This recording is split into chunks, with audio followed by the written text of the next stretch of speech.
Where we are evolving and where things need to evolve is it's not a user's job to know what agents they're interacting with. They should be able to speak the business problem.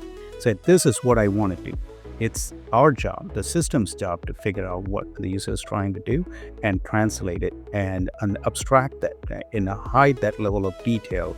So I, as a user, focus on the problem that I'm trying to solve, not trying to figure out what agent do I need to call, in what order, how to interact. That's not my job.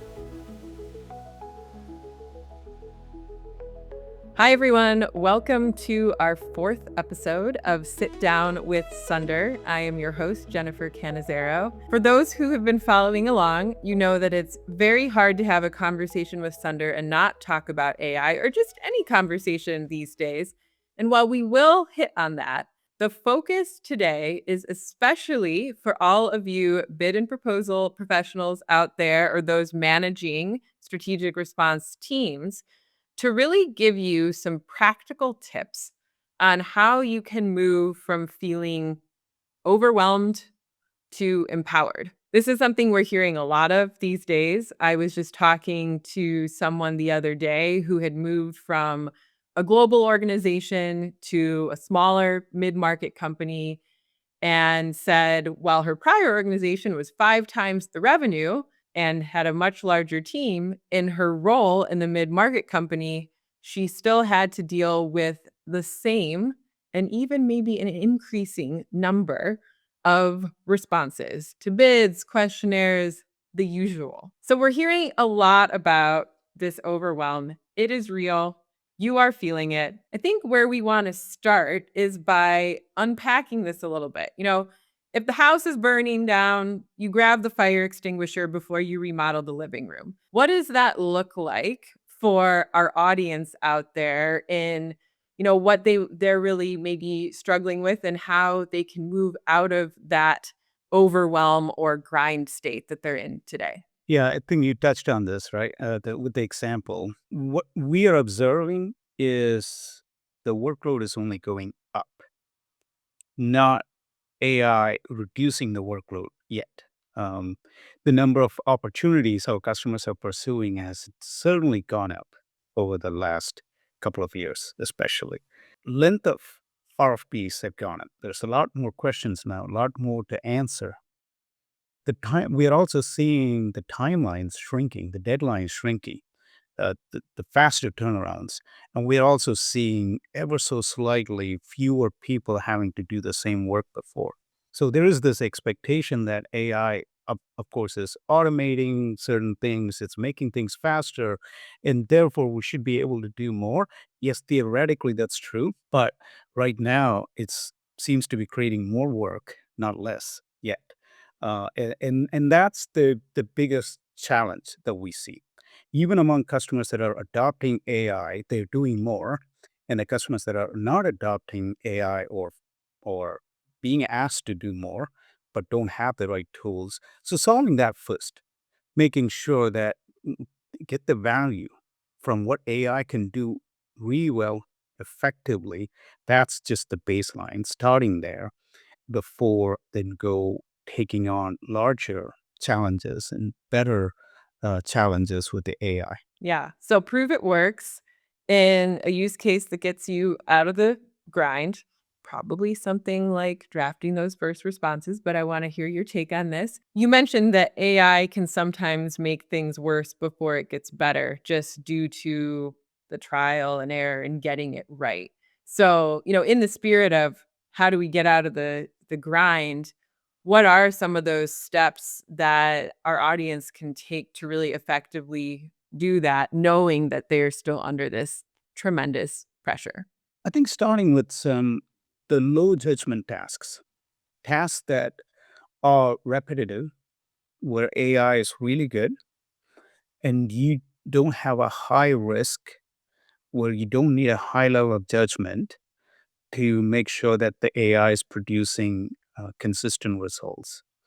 We all talk about human in the loop. To be honest, I think human in the loop is a lie we all tell ourselves. And it's a mirage that it's our nature. When we see AI is doing something and you read, you start to skim through. we don't pay closer attention. So start there, understanding the low judgment tasks and start to see the value there. Solve the content trusted knowledge problem. And that no matter what we do, whether it's human using it, AI using the knowledge base, if we don't solve that trusted knowledge base problem, not a whole lot else is going to matter. And I know we've talked about that in the past, and it's worth repeating. And then let AI surface where the trust is low, where attention is needed. If if we tell the users everything needs equal amount of attention, nothing's going to get the right amount of attention.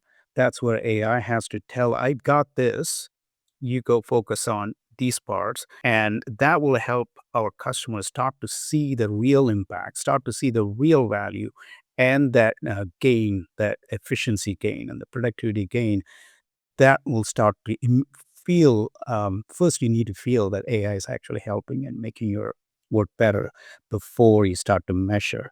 Yeah, so on that, just to add emphasis to one of the points you mentioned, and I think this is especially in the context of kind of first line efficiency of getting a first draft or something like that. If you don't have your knowledge base in a good state, then you're not really getting anywhere. So it's one thing to say, I want faster first drafts, but what are they pulling from? You kind of need to tackle both at once and then look at how is that working? How do I optimize it before you say, what's the full measurement we're putting on this? Is that kind of what you're sharing? Exactly. Yeah, I guess start to walk and but put on the right shoes, I suppose. Okay, so Sunder, honestly, to critique ourselves, I feel like we're being super obvious and we've had this conversation a number of times. Of course, faster first drafts. Of course, that's where you start. It feels pretty table stakes. Why are we still having this conversation in 2026? I think there's the gap between the reality and expectations that, especially from a leadership standpoint, and what they hear from vendors, from the market, from the news, and like AI can do all these amazing things. While that is true partially, but for the people that are actually doing the work, that hasn't exactly translated. And there's that big gap between the two. It's like the foundations are not there yet. The fundamentals are not widely adopted and implemented. Until that happens, having the expectations keep growing, it's just going to create more and more friction. And I think that's where it's important to land that alignment now before we start to see more value out of AI starting to move to more advanced problem solving. Yeah, I agree. Well, and this, this has been said before in other forms, but I think bears repeating as well, which is it is high time for proactive education to leadership to have a strategy on a page, to have your elevator pitch ready such that when asks come in, you've already shared where you're going, and it is very much around the topics that you're mentioning because it's not a light switch moment, and we know that, but you gotta start somewhere. I'll shift us from the grind to what's next, 'cause I think that that's exciting that we've used the fire extinguisher, now maybe we're onto the remodel. AI can help here too, and this is increasingly the expectation, right? You kinda get out of the overwhelm, but you get to move to maybe more strategic areas. What exactly does that look like? What should teams be looking at for what they tackle next? I think in our own space, we have spent a lot of time and energy in using AI for what we just talked about, that first track, finding the right information retrieval, getting the right answers, and some to some extent knowledge management, etc. But going beyond that is if we look at the broader pursuit life cycle, there is so much value we can get out of AI in every phase of it. In the early qualification, pre qualification, doing research, bio research, competitive research, capture planning, proposal planning. There is so much that AI can help with it, certain limits. It's not going to be a magic button that's going to automate all these phases. That's That's not what I think the technology is today, but AI can certainly help in every phase of it. And that makes the role much broader.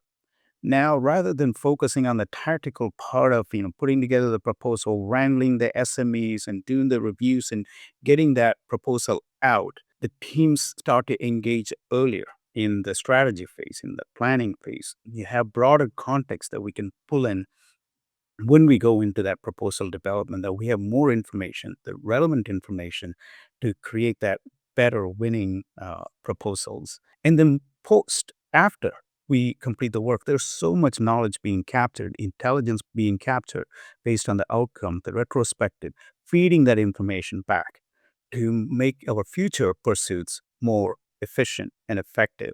So there's a lot of opportunities and a lot of opportunities for AI to help with. Going back, get the table stakes right, and then start to expand into these more advanced use cases. I love that. And I do think the vast majority of our audience wants to get there. Some of them are still getting out of the grind. Some of them are starting to dabble, pre or post. And I've even heard some folks describe themselves as the bouncer, where sales can't get through until they go through the strategic response team. So I do think that's the kind of nirvana state that broadens the role. And so when we talk about going from overwhelmed to empowered, some of that really is even positioning in the org. Like, are you a doer or are you someone that says, hey, here's where we should spend our time and energy to drive revenue? I would say most people probably want to be in camp number two, but it's a bit of a journey to get there. Yeah, in what we are describing, we're not talking about saving time, right? We're talking about focusing our time on other things, better things. If I can speak from my personal experience, I use AI a lot. I don't know, 5, 6 hours a day at least. But I'm doing more work now than I used to. It's just I'm doing a lot more different things that I wouldn't have tackled before because I simply didn't have time for. Now I can tackle those, and that's approximately what we're translating to. Now we can our customers, our users can tackle more problems, more challenges that they usually traditionally stayed out of. Well, and then with all of this, and one of the reasons why we've got you in the chair here is to understand, like, hey, here's your view of the world.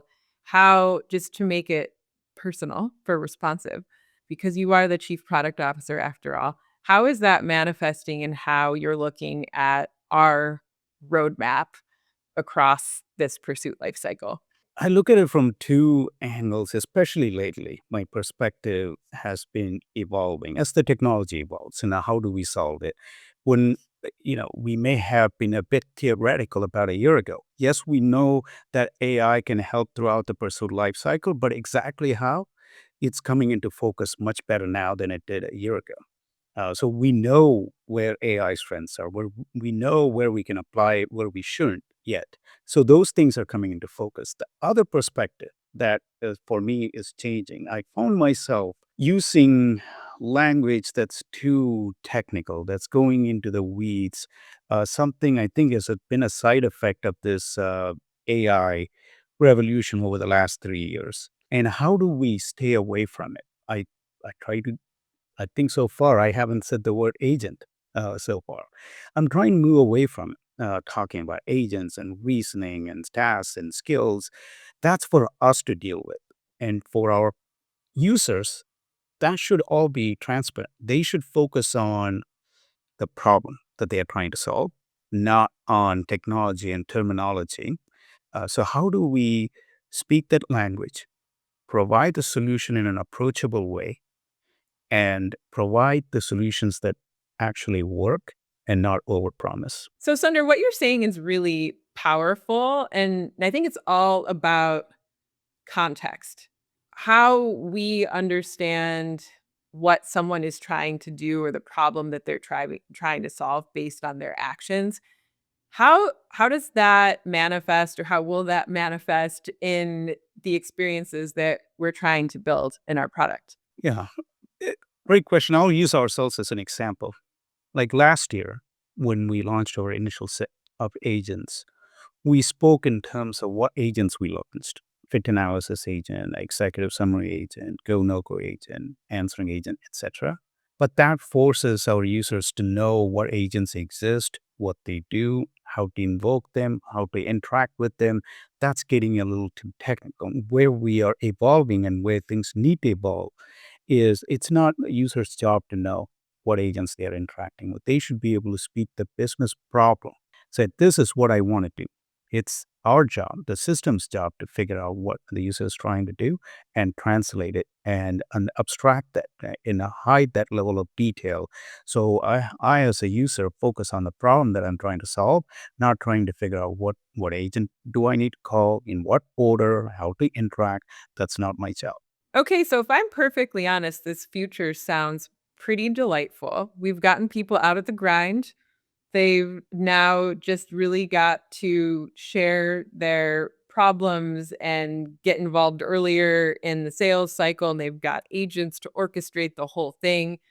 Sounds amazing. What do people need to do to really prepare for this? And what does AI fluency really look like in this not so distant future? Yeah, it might sound like I'm contradicting what I just said, that we need to abstract that problem from our users, and our users need to focus on business problems they're trying to solve.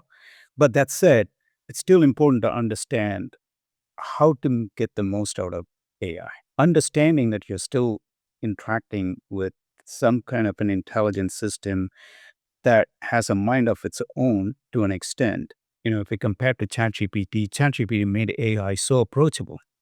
Its superpower is prompt. The fact that an average user that knows nothing about AI can interact with it, get it to do what they want, is what made ChatGPT such a pivotal moment. And but you still needed to know how to talk to it, how to phrase something, and understand how it behaves and direct it in the way you wish. That level of fluency is still needed. Understanding where AI can make mistakes, where we need to focus, and when it makes mistake, how do we correct it so we don't get stuck in an endless loop or worse, go down the wrong path. Those are all still important, and that's the level of AI fluency that all users are going to need, regardless of how simple we make it. Well, it's remaining problem and strategy first, checking the work, putting in the work to actually understand what you're deploying and how effective it is, and I think even just persisting through that to get the results you're expecting. It's kind of what I'm hearing. Yep, absolutely. All right. So bringing it all back to where we started, this is really about moving into that position of empowerment. Hopefully, after today, you feel like you're well on the path to do that. But we talked about still starting with the brass tacks of get that knowledge base in order, get to the first draft faster. If you're not doing that and you continue to see that increase in volume and pressure that we know you're all under, then it will only get worse, but also understand that it does take some time to get it right.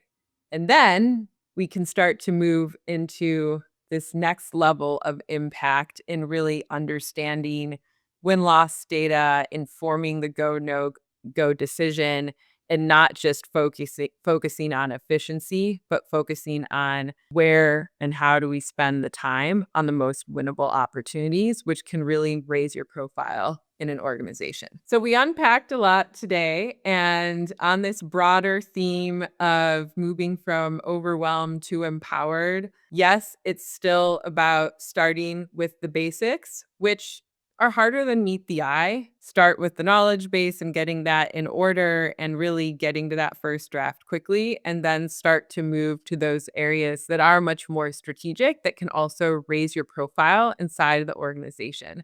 Using that win-loss data to inform where your field spends their time and energy, because wouldn't we all love to be spending time on the things we know we're most likely to win? And having the camaraderie of various agents and AI capabilities to be on that journey with us and understanding that context. So that is the future. Everyone's on a different path. Everyone's in a different stage of their journey. We're happy that you're on this journey with us. Thank you again, Sunder, for sitting down with me today. And we wish everyone out there the best of luck wherever you are in your journey.